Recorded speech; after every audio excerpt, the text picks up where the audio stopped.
یو حدیث په معاشره کې ډیر عام دی حالانکه دغه هیڅ حقیقت نشته. هغه روایت دی د زید بن ارقم رضی الله تعالی عنه. په دې کې درې راویان دي. سلام بن مسکین دی، بل عایز الله دی، او دریم ابي داود دی. ابي داود اصل نوم چې کوم دی نفی بن حارث دی. دې روایت خلق ذکر کوي.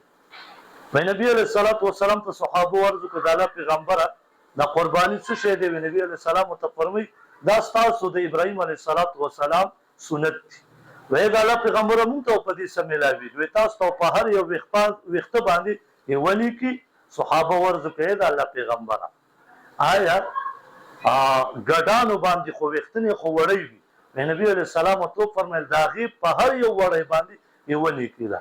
نو دې حدیث په باره کې علما فرمایي چې دا دومره سخت کمزوري دی، شدید کمزوري دی، دا د بیانولو قابل نه دی.